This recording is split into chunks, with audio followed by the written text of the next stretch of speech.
여러분 안녕하세요. 이번에는 제2주차 생태계의 원리에 대해서 강의하도록 하겠습니다. 생태계를 제가 강의 소개 시간에 말씀했다시피 우리가 살아가는 그 환경과 또 생물 간의 관계에 대해서 말씀을 드리도록 하겠습니다.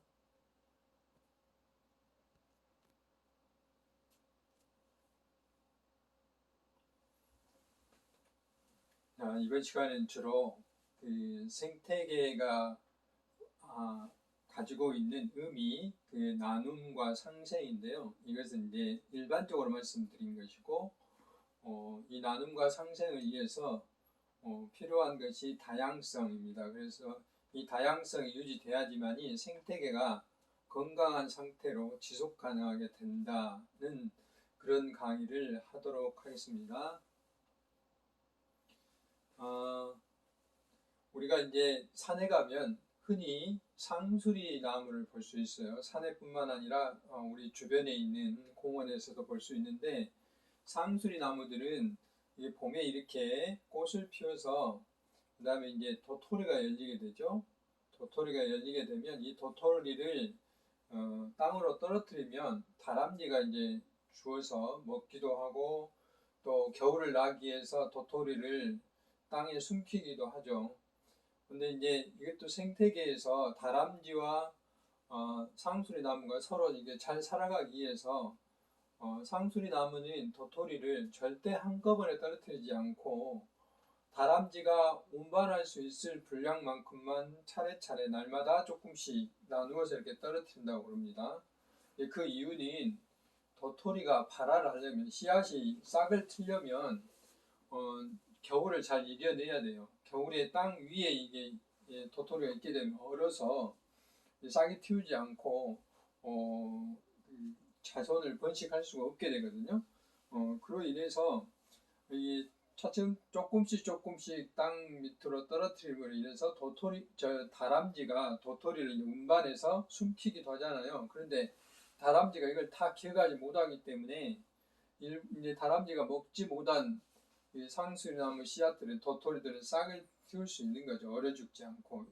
이렇게 오랫동안 이제 다람쥐와 상수리나무가 이렇게 상생을 하게 되는 것이죠. 이거는 이제 우리가 왜 그랬는지, 일부러 그랬는지는 알 수 없지만 아무튼 수백 년 동안 살아오면서 이 두 생물들이 이렇게 적응해 나가는 거죠. 우리가 봤을 때는 이제 잘 나눔과 상생을 하고 있다 하는 그런 생태계의 하나의 사례를 볼 수가 있고요. 그 다음에 비슷한 이치로 서로 이제 피해를 보지 않고 도움을 주는 거예요. 한강 하구의 습지에는 버드나무가 있죠. 우리 주변에도 버드나무 참 많아요. 근데 이 한강 하구에는 말똥개라는 약간의 이제 그 말똥 냄새가 난다고 해서 이름이 말똥개로 지어졌는데, 한강 하구에 가면 이런 말똥개가 많이 서식하고 있는데, 얘들이 이제 이 버드나무 뿌리 밑에서 살고 있어요. 얘들이 땅을 파고 들어가기 때문에 공기라든지 또는 수분이 충분히 들어갈 수 있도록 땅을 비옥하게 만드는 것이죠. 이제 그렇게 되니까 이 버드나무는 잘 자랄 수 있게 되는 거죠. 환경이 잘 갖춰지니까. 근데 반면에 이 말똥개는 버드나무 이파리들이 떨어져서 그 이파리들을 먹고 사는 것이죠. 이렇게 서로 의도하지 않았지만 이들은 이렇게 상생을 하게 되는 겁니다. 이제 이런 것들도 하나의 생태계에서 일어날 수 있는 건데, 이거 외에도 상당히 많은 일들이 서로 이렇게 상생하는 일들이 벌어지고 있죠. 또 이제 지하 세계를 보면, 우리는 지하 세계를 들여다볼 수 없지만 많은 학자들이, 식물학자들이 이 지하 세계를 분석을 해보면, 여기 보시면 지금 이 나무와 이 나무는 굉장히 멀리 떨어져 있는데, 지하 세계에서 실제로 이것을 여러 가지 방법으로 연구를 해보면 이 나무와 이 나무는 끊임없이 교신을 하고 있고 영양분을 주고받고 있다고 그럽니다. 그래서 지하 세계의 네트워크라고 그러는데, 우리가 www 그러면 인터넷을 사용하는 용어인데, 이게 앞에가 월드 와이드 웹 그런데 우리는 우드로 바꾸면 우드 와이드 웹 그래서 나무들이 서로 이렇게 연결되어 있다. 그래서 실제로 이 나무 사이에 나무가 굉장히 빽빽해 있는 산 속에서도 이 작은 나무가 있다면 얘는 햇빛을 볼 수 없기 때문에 강합성을 할 수 없지만은 실제로 지하세계의 땅속 뿌리들이 이 나무에 연결되어 있어서 영양분을 이렇게 전달해줘서 이 작은 나무도 살아갈 수 있다는 것을 과학자들이 밝혀냈어요. 그것은 이 뿌리를 이렇게 현미경으로 확대해서 보면 뿌리를 감싸고 있는 수많은 곰팡이 균들, 이걸 균사라고 그러는데, 그래서 그 뿌리 근자, 곰팡이 근자에서 균근이라고 그래요. 수많은 곰팡이들이 마치 나무 뿌리처럼 이렇게 있어요. 그래서 나무와 거의 한 몸처럼 살고 있어요. 그래서 얘들이 이 곰팡이들이 서로 다른 나무의 뿌리와 그 연결고리를 하거든요. 네트워크 역할을 하는 것이죠. 그래서 지하의 세계도 이렇게 우리들 보이지 않지만은 연결되어 있어서 서로 상생을 하고 있다 하는 것을 알 수가 있습니다. 이와 같이 이제 어떤 동물과 식물과 사이, 식물과 식물과 사이 이렇게 많은 그 연결 네트워크 구도가 되어 있는데 이런 것들 우리는 하나의 생태계의 원리다, 이치다라고 이야기를 할 수가 있어요.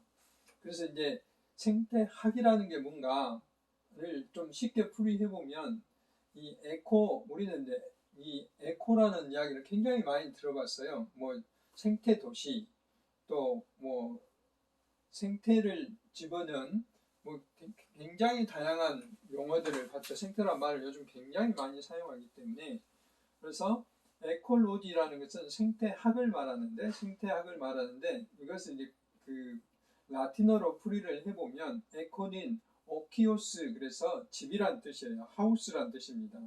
그래서 집이란 뜻이고 로지는 이제 로고스 그래서 학문이란 뜻이죠. 두 개를 합치면 생태학이 되는 건데 우리가 이제 일반적으로 그 생태학은 에콜로지만 이코노미 그러면 집을 그 연구하는 것이잖아요. 그래서 경제학이라고 그러잖아요.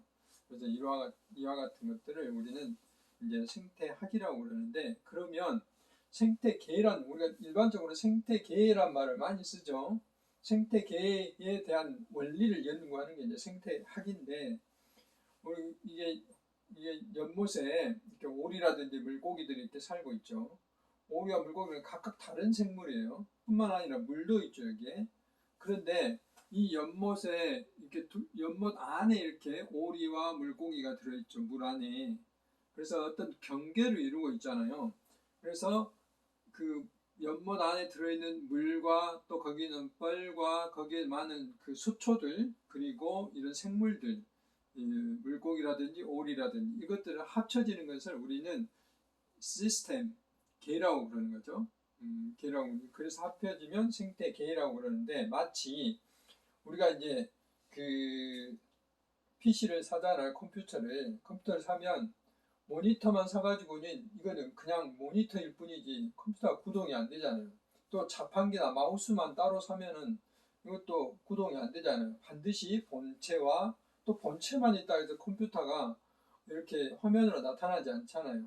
본체와 이게 그 모니터, 그 다음에 마우스, 그 다음 자판기 이것들이 서로 이어져야지만이 그래서 이게 시스템이라고 그러잖아요. 컴퓨터 시스템. 이렇게 시스템이 이루어야지만이 뭐가 됩니까? 한 몸이 돼서 기능을 할 수 있는 것이죠. 생태계도 마찬가지예요. 오리 따로, 물고기 따로, 물 따로 이렇게 있으면 어떤 상생이라는 게 일어나지 않지만 이것이 한꺼번에 모여서 일정한 공간에 있으면 시스템을 이루어요. 서로 기능을 합니다. 주고받고 앞에서 오리하고 말동기하고 버드나무처럼 또는 상수리나무와 그 다람쥐처럼 이런 어떤 기능을 나타내는 것이죠. 이런 것들을 우리는 생태계라고 그럽니다. 그래서 어떤 생물, 바이오틱스, 생물하고 어바이오티스, 그래서 비생물적인 것이 서로 합쳐져서 에코시스템이라는 것을 만듭니다. 이런 것들을 우리는 생태계라고 이렇게 표현을 하는 것이죠. 그래서 이제 우리가 지난번에 강의 소개 시간에 말씀했다시피 이 1주차에서 환경이라는 것은 우리 주변을 둘러싸고 있는 어떤 경계를 이루고 있는 것이라고 그랬는데 이제 우리 생물을 그 위주로 보면 생물에 영향을 주는 자연적인 것 또는 생활적인 것, 사회적인 환경, 우리가 뭐 예를 들어서 뭐 공부를 잘하기 위해서 그 뭐 시장통보다는 뭐 도서관이 많이 있는 곳 이런 것으로 이제 이사를 간다든지 이런 게 이제 사회적인 환경이라고 그러죠. 또 그 공기가 맑은 곳, 그러니까 뭐, 뭐 공장이 많은 공장지대보다는 우리는 더 주거 지역이면서 산하고 가깝다든지 또는 강하고 가까운 데서 그 살기를 원하잖아요. 이런 것들이 이제 생활 환경인 것이죠. 이런 것들을 우리는 전반적으로 환경이라고 그러는데, 그게 이제 우리가 환경을 나눌 때 자연 환경과 생활 환경 이렇게 나눕니다. 그래서 자연 환경 같은 경우는 우리 주변에 있는 환경들을 말해요. 뭐 바다라든지 땅이라든지, 그 다음에 앞에서 설명했던 생태계, 어떤 자연의 어떤 경관 이런 것들을 이제 자연 환경이라고 이야기하고, 그다음 생활 환경은 공기나 물, 토양, 뭐 흙이죠. 그리고 폐기물, 소음, 시끄러운 거, 악취, 냄새, 뭐 이런 것들을 우리는 생활 환경이라고 그럽니다. 그래서 이제 환경을 논할 때는 제일 중요한 게 환경 용량이에요. 그 용량 안에서 뭔가 이루어져야 돼요. 예를 들면 이렇게 공장에서 이렇게 그 연기가 나왔을 때 우리가 이 공장이 하나밖에 없으면 다소 오염된 물질이 나오더라도 하늘에 이렇게 확산이 돼서 크게 건강을 해치지 않을 정도의 그 희석이 돼서 문제가 안 된단 말입니다. 그런데 우리 공장이 뭐 우리 예를 들어서 광주 지역에 뭐 수백 개가 있다 이럴 때는 이 하늘이 얘들을 희석하는 데 한계가 있어요. 그래서 그런 것들을 환경용, 그래서 이제 그 오염물질이 농축되고 사람한테 피해를 끼치고 이렇게 되는 것이죠. 그래서 이제 그렇게 하지 않기 위해서는 우리가 뭘 해야 되냐면 환경 보전을 해야 돼요. 보전을 한다는 무슨 말이냐면, 공장이 이 광주에 예를 들면은 100개만 들어와야 되는데 뭐 150개가 들어온다. 그러면 환경 용량을 벗어난 것이죠. 그러면 100개만 들어올 수 있도록 공장 숫자를 제한하든지, 아니면 150개이지만 100개만 들어올 수 그 100개의 환경 용량을 할 수 있도록 오염 물질을 저감하든지 뭐 저감 물질을 만들어서 그런 두 가지 중에 하나를 해야 환경 용량 내에서 벗어날 수 있겠죠. 이런 것들을 환경 보전이라고 하는데, 근데 무턱대고 보전을 할 수 없기 때문에 환경 기준이라는 걸 만들었어요. 국가에서. 환경 정책 기본, 우리나라의 환경 분야의 헌법이라고 할 수 있는 게 환경 정책 기본법인데, 그 환경 정책 기본법에는 환경 기준이라는 게 있어요. 환경 기준에는 크게 수질 분야, 대기 분야, 그 다음에 소음 진동 분야, 이 세 가지로 그 기준이 나눠져 있는데, 그 기준을 초과하면은 그 환경 용량을 버틸 수가 없는 거죠. 그래서 그 기준인 환경 보전을 하기 위한 하나의 지표로서 만들어 놨어요. 근데 이제 그 지표로만 만들면은 이걸 이해하기가 그렇게 쉽지 않기 때문에 순간순간 일어나는 것들, 이런 것들을 환경 지표라는 것으로 만들어 놨습니다. 지표에 대해서는 또 나중에 다시 설명을 하겠습니다만은, 예를 들면은 뭐 이 하천에 가재가 산다. 그러면 뭐 여기 어쩐다. 또는 이게 식물이 어떤 식물이 산다. 그러면 이게 1등급이다, 2등급이다. 이런 등급을 나타내 주는 것. 또 이게 가재가 산다. 그러면 수질이 1등급이다. 이런 등급을 정할 수 있는 것들을 우리는 환경 지표라고 그랬습니다. 그래서 이런 이제 환경 용량 범위 내에서 이야기할 수 있고, 또 다른 의미에서는 생태계 내에서 생물들이 어디에서 사는가, 이것들은 이제 환경의 그 어떤 그 자기들이 선호하는 환경에서 살 수 있는 것, 살아갈 수 있는 것. 우리나라에는 고란이라는 그 초식 동물이 살고 있죠.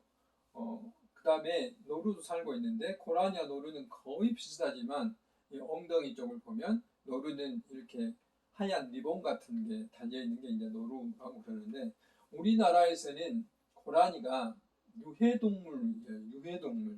왜 유해동물이냐면, 우리나라 고라니 숫자가 너무 많아서 그 농부들이 씨앗을 뿌리면 싹이 나잖아요. 연한 잎들을 굉장히 좋아하기 때문에 고라니들이 와서 싹 먹어버리는 것이죠. 그 농부들이 굉장히 싫어해요, 고라니를.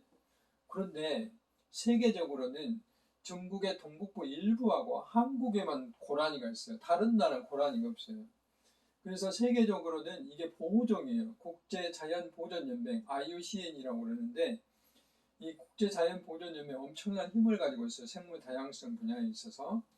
근데 이 보호종으로 굉장히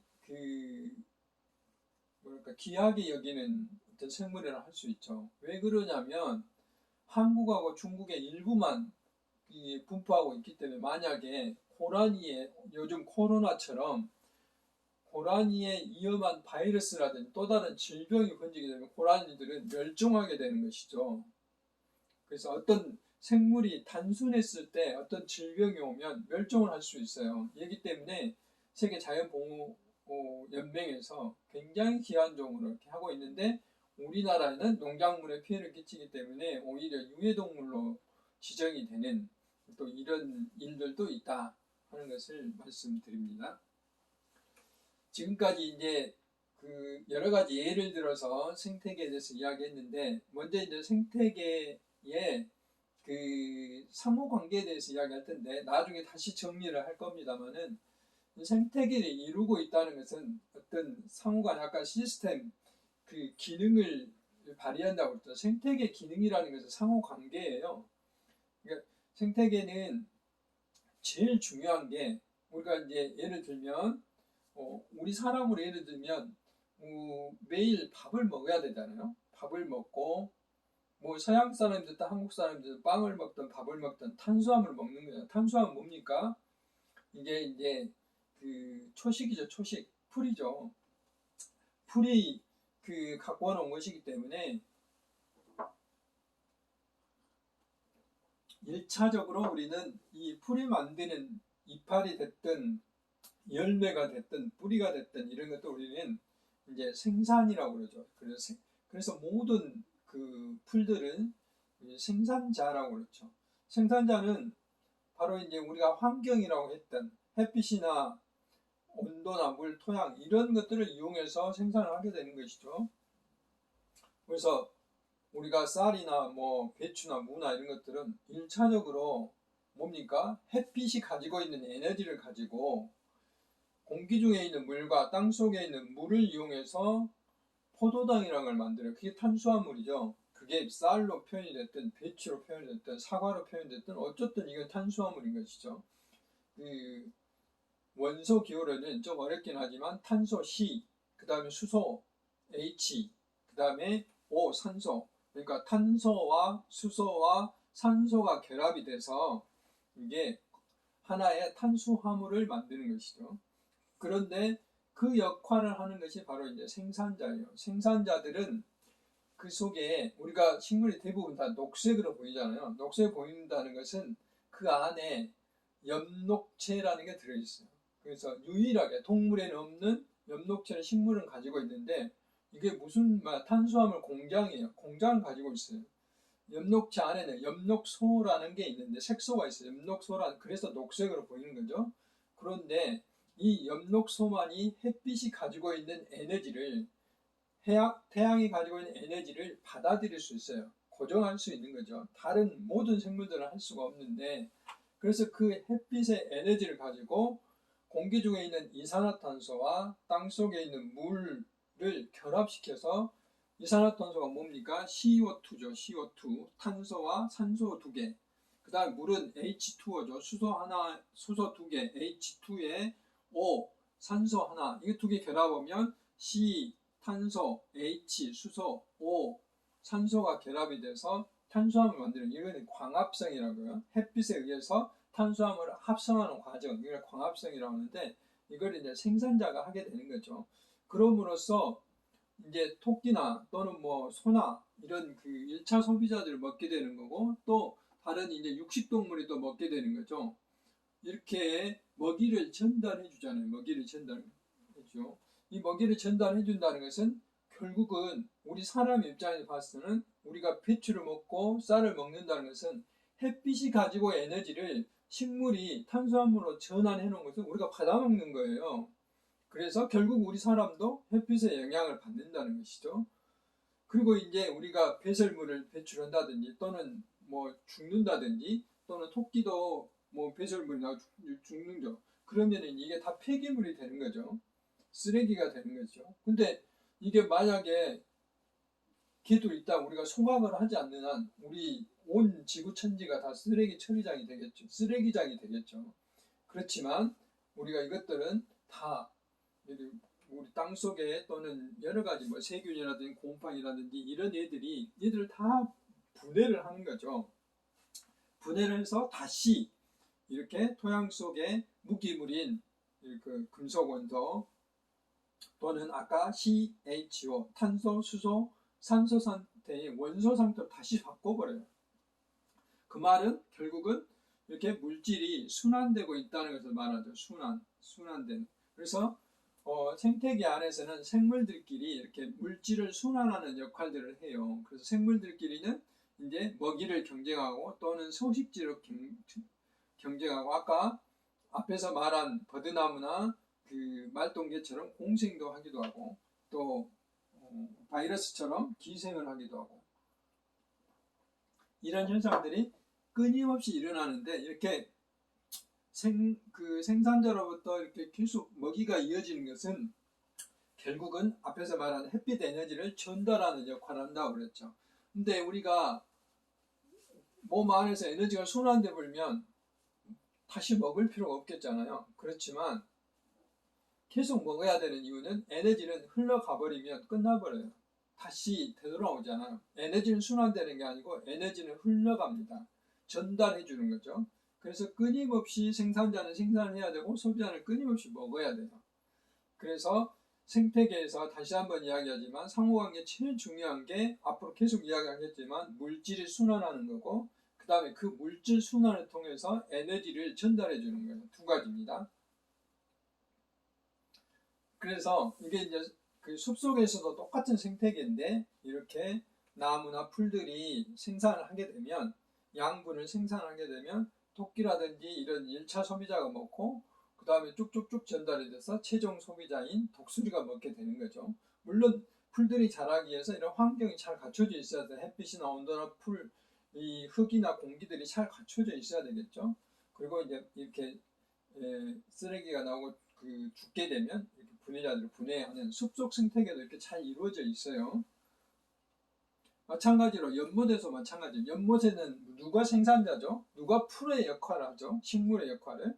식물 플랑크톤이 하는 거죠. 식물 플랑크톤이 이렇게 물고기라든지 모기 같은 애벌레 또는 뭐 여러 가지 애벌레들, 수소곤충들이 있는데 이런 곤충들이 전달이 되고 이렇게 최종 소비자들이 전달 똑같은 역할들을 하는 거죠. 이 안에도 미생물이 있어서 분해작용을 하게 되는 거고 여기에서도 햇빛 에너지를 식물성 플랑크톤이 양분을 만들면 그 양분을 이렇게 물고기, 모기 이렇게 전달이 돼서 최종적으로 이렇게 포유류까지 전달되는 그런 그 구조들이 이 연못에서 이루어지고 있는 것이죠.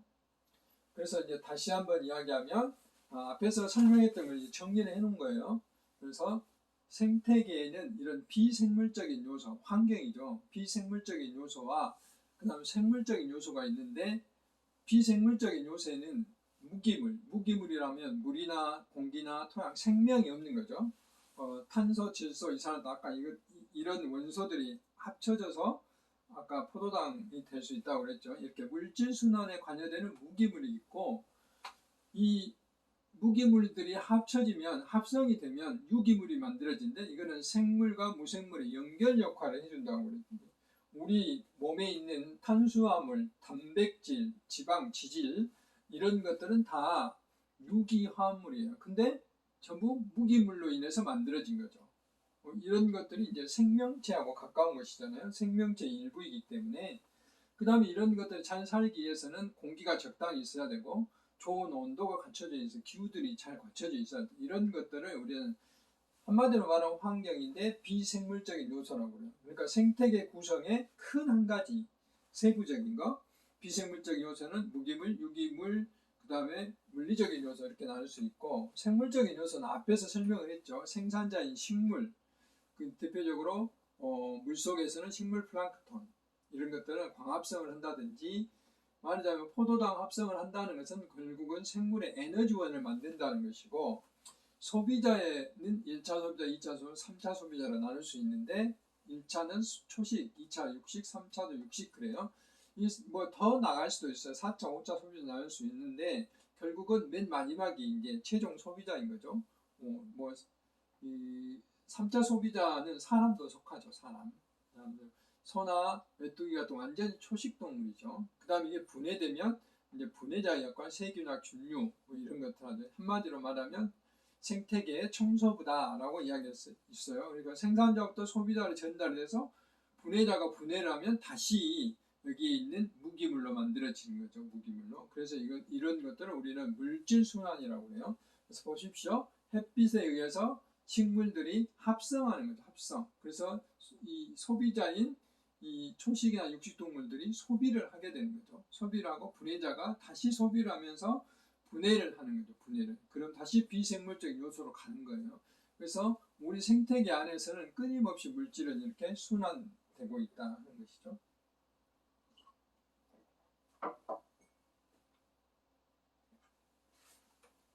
그래서 이제 그 물질 순환을 통해서 먹이 활동이죠. 물질 순환을 통해서 에너지를 전달하는 역할을 표시해 주는 건데, 일반적으로 이렇게 그 햇빛 에너지를 이렇게 식물이 이 생산 공장 역할을 하죠. 생산 공장 역할을 하면 이렇게 메뚜기 초식으로 또는 소도 초식으로 이렇게 전달이 돼서 최종적으로 사람까지 전달이 되는데, 갈수록 에너지의 효율은 떨어져요. 그러니까 에너지를 그 받아들이는 효율, 나머지는 다 바깥으로 빠져나간 거죠. 그래서 많이 먹어야 되죠. 많이. 이제 그런 것들이요. 그래서 먹이 활동과 에너지를 전달하기 위해서 서로 식물과 동물들이 연결이 돼 있어야 되고 소통이 돼 있어야 된다는 거죠. 연결이 안 돼 있으면 어느 고리가 끊기게 되면 문제가 생기는 것이죠. 이제 그런 이야기를 뒤에서 하도록 하겠습니다. 그래서 생태계 기능 쪽에 이런 역할들을 하는 것을 이제 먹이망이라고 하고, 물질순환계 에너지 흐름의 연결고리다라는 것을 앞에 설명을 했고, 이런 것들이 건강하게 유지되게 하기 위해서는 환경 용량 안에서 이루어져야 된다. 앞에서 설명을 했는데, 그러기 위해서는 이제 그 여러 가지 균형들이 잘 맞춰져 있어야 된다 하는 것들을, 이거는 이제 다소 어렵기 때문에 참고로 하시면 되겠습니다. 그래서 자연 생태계에서 생태계 유형은 이렇게 앞에서 봤던 육상 생태계도 있고, 뭐 우리 같은 온대 낙엽수림이 있는가 하면은 추운 지방에 한대 침엽수림, 뭐 이런 열대 우림 이렇게 나눠줄 수가 있고요. 그다음에 담수 생태계, 물이죠. 뭐 이렇게 고여 있는 곳 정수라고 그러죠. 호수, 연못, 물이 흐르는 곳 유수, 산간, 계류, 하천, 강, 계곡이죠. 그다음 습지 이런 것들이 있고, 그다음 바다 생태계, 해양 생태계, 대양, 심해, 연안, 조간대, 기수라는 것은 강물과 바닷물이 이렇게 만나는 곳, 이런 것들, 목포, 뭐 하구원 이런 것들을 우리 기수 이렇게 이야기를 합니다. 그래서 이것도 앞에서 설명했어요. 이제 생태계 정의는 어떤 적의 모든 생물들의 물리적 확률 상호관계를 갖는다. 그래서 에너지 흐름이 영양 단계로 아까 먹이 연쇄를 통해서 이어진다. 영양 단계라는 것은 생산자, 소비자, 1차 소비, 2차 소비자, 3차 소비자 이런 것들을 영양 단계라고 그래요. 이렇게 이어져서 생물의 다양성과 물질 순환을 만들어낸다. 생물의 다양성이란 건 아까 생산자, 소비자 뭐 이렇게 다양하게 이루어진다 하는 것에 대한 이야기입니다. 나머지는 나중에 또 기회가 있을 때 설명하도록 하겠습니다. 그래서 이와 같은 그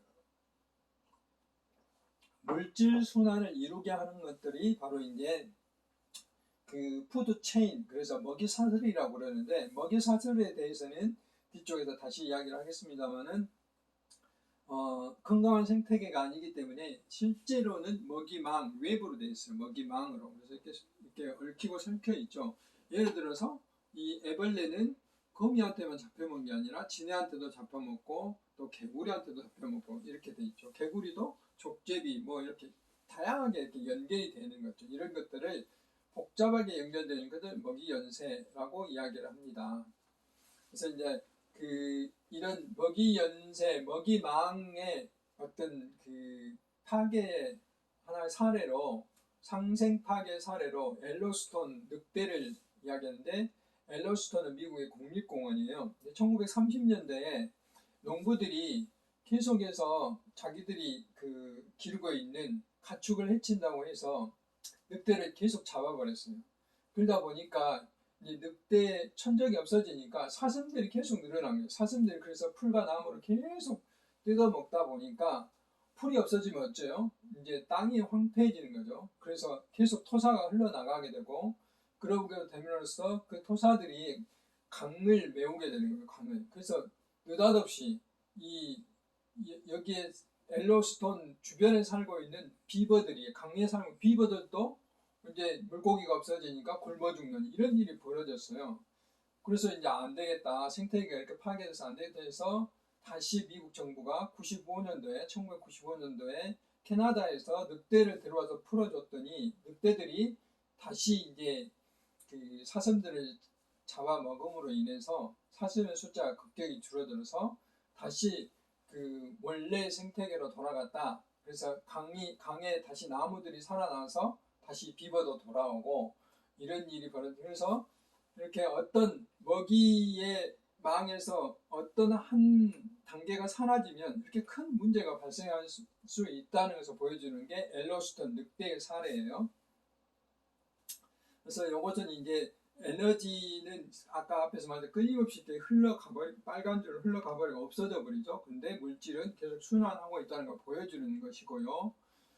그와 같은 것들을 하나의 다른 이제 그림으로 표현했는 건데, 제가 아까 에너지는 흐르면서 계속 딴 데로 흘러가 버리고 실제로 생물 간의 전달은 적게 된다라고 이야기했는데, 그 전환 효율이 10%밖에 안 된다는 것을 보여주는 겁니다. 그래서 이렇게 적게 된다는 것을 표현하는 것을 우리는 그 생태계 속에서 피라미드라고 그러는데, 항상 피라미드는 이와 같이 생산자가 제일 많고 그 다음에 소비자 이런 단계를, 모든 생태계가 다 이런 단계를 거치고 있어요. 건강한 생태계라면.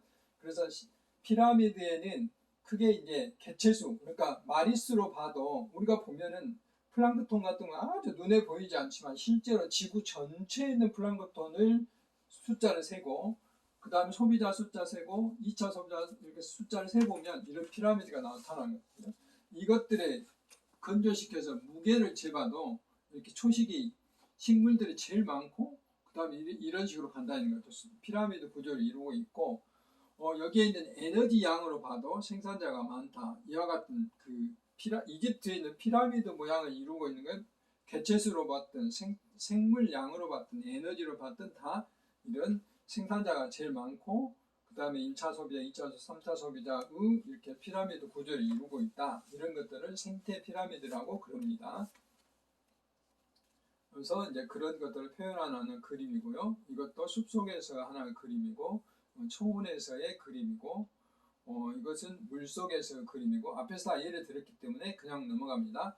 그래서 이제 이게 이제 환경이 오염되면 어떤 또 문제가 생기냐면은, 이렇게 그 먹이들이 전달되다 보니까 생산자에서 최종 소비자까지 가는 과정에 만약에 연못에 물속에 이런 DDT나 또는 수은이나 카드뮴이나 이런 중금속, 농약이나 중금속들이 오염되어 있다면 식물 플랑크톤은 조금만 먹었는데, 보면 0.014 정도밖에 안 먹었는데 새우가 계속 플랑크톤을 먹고 몸속에 축적을 해요. 중금속이 빠져나가지 않기 때문에 0.44로 농축이 되고, 그 다음에 또 10배 이상 4.5로 붕어한테 농축되고, 오리한테는 뭐 엄청나게 98 정도 농축이 된 거죠. 이와 같이 먹이 사슬이 고차원적으로 갈수록 그 중금속이나 농약이 농축되는 거, 이런 것들을 생물 농축이라고 합니다. 그래서 그 먹이 사슬 쪽에 환경 쪽에서 보면 이렇게 문제가 생길 수도 있다는 거예요. 그 대표적인 게 일본의 미나마타 만에서 일어난 수은에 의한 중독, 이것을 미나마타 병이라고 그러고, 그 다음에 카드뮴 이따이 병이라고 그러는데, 이건 일본말로 아프다라는 뜻인데요. 이렇게 해서 수많은 사람들이 죽고 또는 기형아가 태어나고 이랬던 중금속 오염 사고인데, 이것은 그 미나마타만에 있는 이런 조개류들, 폐류들을 사람들이 먹고 문제가 됐던 그런 그 사례예요. 그래서 앞에서 설명했다시피 이제 늑대처럼 또는 뭐 다른 것처럼 이렇게 생태계가 어떤 환경으로부터 어떤 교란, 공격을 받았을 때 다시 회복이 돼서 원래 상태로 돌아가려는 것, 이런 것들을 항상성이라고 부릅니다. 그러니까 전체적인 변동에서 다시 그것을 억제하고 다시 원래 상태로 평형 상태로 돌아가려는 능력을 우리는 호메오스타시스, 그래서 항상성이라고 이야기를 합니다. 그래서 이와 같은 걸 그림으로 표시했는데, 예를 들면은 1차 소비자가 굉장히 많이 늘어날 수가 있어요. 그러면 어쩌겠습니까? 이걸 먹이로 하는 2차 소비자도 똑같이 늘어나겠죠. 그러다 보면은 이제 이 초식동물 생산자가 줄어들게 되겠죠. 줄어들게 되니까 이게 거꾸로 이 마지막 소비자, 최종 소비자는 늘어나고 줄어들고 이렇게 하다 보면 나중에 다시 원래 상태의 이런 구조를 이룬다. 이런 관계를 우리는 생태계 평형이다라는 것을 그림으로 표시한 것입니다. 이게 이제 자연적인 상황인데, 우리가 이런 이제 자연적인 피라미드를 구주고 있는 이런 자연 구조에 여기에 깎아내고 집을 짓는 또는 공단을 만든다는, 이러면 여기 맨 위에 있는 이 독수리는 죽어버리고 영원히 사라져 버리는 거죠. 여기 다시 회복이 안 되는 거죠. 이런 것들은 이제 자연환경 파괴라는 개발을 위해서. 그러면 이 여기를 이렇게 깎아서 도로를 만들게 되면 단절이 되는 거죠. 양 구간이. 역시 독수리는 죽게 되는 거죠. 독수리뿐만 아니라 이런 다른 새도 좀 죽게 되는 거죠. 그러니까 단적으로 그림으로 나타낸 그 환경 파괴 현상이에요. 그래서 이런 것을 없애려면 어때야 되죠? 여기와 여기 사이에 어떤 생태 통로, 뭐 다리를 놓는다든지 또는 터널로 만든다든지, 이렇게 되면 이게 크게 파괴가 안 되고 일부만 파괴돼서 보존이 될 수 있다는, 이런 것도 이렇게 생태계 안에서 보면 얼마든지 원리를 찾아볼 수 있는 겁니다. 그래서 앞으로 계속 이야기할 건데, 이렇게 이제 다른 데서 들어온 기하생물로 인한 생태계 교란, 또 우리가 각종 공사나 뭐 이런 것을 함으로 있어서 인위적인 파괴, 요즘처럼 뭐 갑자기 그 폭우가 내린다든지 이런 자연현상에 의한 환경 급변에 의한 문제, 환경 오염에 의한 문제, 이런 것들이 생태계 파괴하는 근본적인 원인들인데, 이런 것도 우리가 어떻게 할 것인가는 이제 환경 용량 내에서 계속 논의를 해봐야 될 것이죠. 그래서 이제 마지막으로 우리가 생태계 파괴 사례, 아까 미국 옐로스톤 공원에 대해서도 이야기를 했는데, 호주에 대한 이야기를 한번 해보겠습니다. 호주에서 이제 사냥꾼들이 단순히 그 사냥 놀이를 하기 위해서 토끼, 원래 호주에는 토끼가 살지 않았는데 토끼 24마리를, 24마리를 유럽에서 들어왔습니다. 그런데 이제 이 중에 몇 마리가 빠져나가 자연계에서 기하급수대로 번식이 된 거예요. 토끼는 자궁이 2개여서 임신 속도가 굉장히 빨라서 새끼를 굉장히 많이 낳는다고 그래요. 그래서 이렇게 많은 토끼를 잡았는데도 불구하고 호주에서 계속 문제가 된 거예요. 그러니까 이렇게 토끼가 너무 사냥을 위해서 데려왔는데 문제가 돼서 이제 이렇게 방어벽을 쳐보기도 하고 이런 굉장히 노력을 했는데도 잘 해결이 안 됐던 거죠. 근데 한편으로는 또 어떤 일도 있었냐면, 대공황이 일어나서 세계 많은 사람들이 굶어 죽는데 호주 사람들은 토끼를 잡아서 단백질을 보충함으로 인해서 대공황을 이겨냈다는 그런 또 사례도 있어요. 그런데도 불구하고 계속 해결이 안 돼서 여기는 이제 여우를 들여와 토끼를 잡아먹도록 한 것이죠. 근데 여우가 토끼만 잡아먹습니까? 호주에 있는 코알라라든지 또는 그 캥거루도 잡아서 문제가 된 것이죠.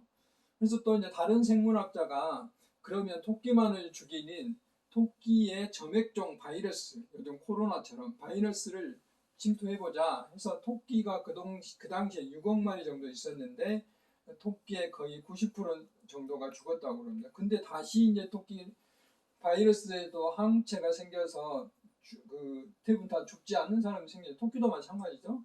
그래서 남아있는 토끼들은 이제 슈퍼 토끼가 된 거죠. 바이러스에 강한 토끼가 만들어서 다시 또 3억 마리로 늘어나게 된 거죠.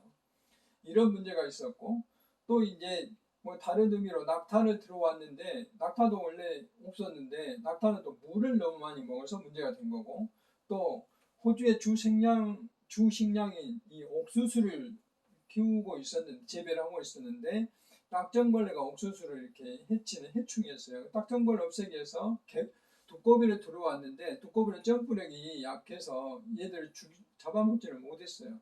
근데 한편은 두꺼비는 또 이제 독을 내서 생태계에 문제가 되는 경우가 있었어요. 이와 같이 호주처럼 인위적으로 이렇게 사냥이나 토끼를 제외하기 위해서 여우를 데리고 왔다든지 또는 놀이를 위해서 토끼를 유입을 했다든지 우리도 황소개구리라든지 이런 게 생태 교란 생물 때문에 문제가 된 바가 있죠. 또 낙타라든지 두꺼비로 들어왔는데 자연적인 상태로서 해결이 안 된 이런 사례들이 있어요. 그래서 생태계는 이렇게 인위적으로 억지로 조절한다 해서 되는 일이 아닙니다. 그래서 오늘은 1차 시에서 주로 생태계 정의와 그 다음에 생태계가 어떤 구조를 가지고 있고 영향 단계는 어떻고 기능은 뭐고 그 다음 그걸 이어서 이 호주의 토끼 사례, 미국의 옐로스톤 늑대 도입 사례에 대해서 이야기를 했습니다. 잠시 쉬었다가 2단계 이야기를 하도록 하겠습니다.